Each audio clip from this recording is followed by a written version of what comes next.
In the vast silence of the night, the only sound was the labored breathing of a man on the brink of despair. He was not alone, but surrounded by hundreds of others, all bound by rope and fate. The sky above was a canvas of stars, but no one dared to look up, for the ground was the only comfort they had. This was not a dream, but the grim reality of the aftermath of the Battle of Nicopolis in 1396. Imagine a world where chivalry and honor were the guiding principles of life, and yet in a single day, all of that crumbled into dust. The great Christian army, once a symbol of hope and strength, was now nothing more than a memory, a tragic tale of defeat and destruction. The way to Hungary lay open, but the Turks, though victorious, had paid a heavy price.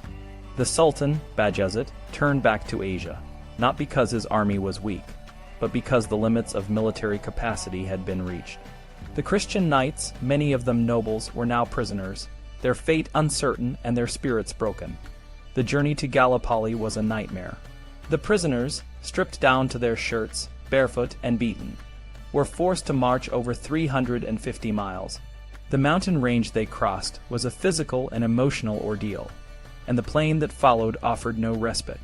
The sun blazed down during the day, and the October nights were chillingly cold. For men who had always been on horseback, the indignity of walking was almost as unbearable as the physical suffering. Among them was Enguerrand, and the 7th Lord of Coucy, the eldest of the captives. Coucy, a man of immense prestige and influence, had never been a prisoner before. He was on the verge of collapse, wearing only a little jacket, with bare legs and no head covering. In his darkest hour, he turned to his faith, praying to Notre Dame of Chartres. Miraculously, a Bulgarian stranger appeared, offering him a gown, a hat, and a heavy cloak. This act of kindness, believed to be a sign of divine intervention, gave Coucy the strength to continue.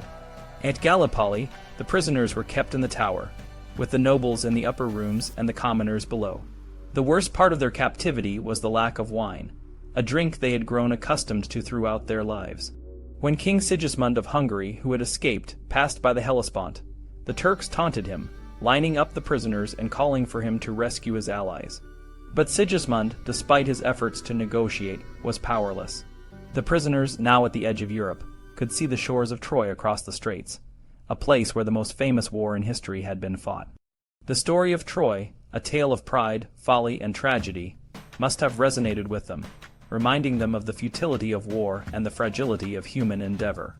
After 2 months in Gallipoli, the prisoners were moved to Brusa, the Ottoman capital in Asia Minor.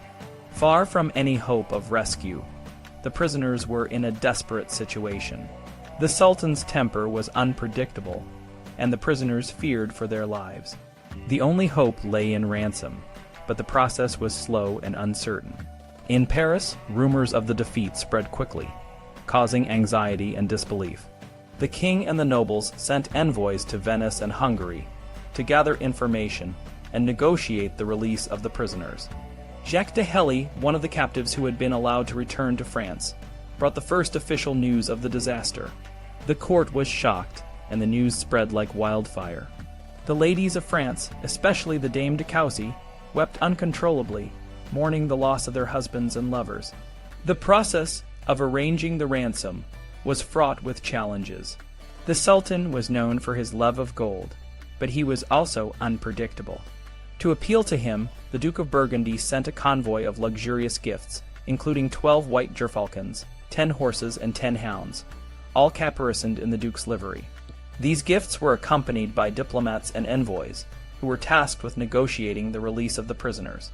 Meanwhile, the common people of Burgundy and Flanders were burdened with heavy taxes to fund the ransom, a task that would take years and cause widespread resentment. In Brusa, the prisoners, including Coucy, endured harsh conditions. Coucy, who had led an active and fortunate life, was now in a state of deep melancholy. At 56, he was not old by modern standards, but in the Middle Ages, life expectancy was shorter, and the physical and emotional toll of captivity was immense. Coucy, a man who had always been the embodiment of chivalry and nobility, now faced the possibility that he might never see France again. The Battle of Nicopolis had not only been a military defeat, but a profound failure of the ideals of knighthood. For Coucy, It was a time to reflect on a life that had been marked by glory and tragedy, and to come to terms with the idea that even the strongest and most virtuous can be brought low by the whims of fate.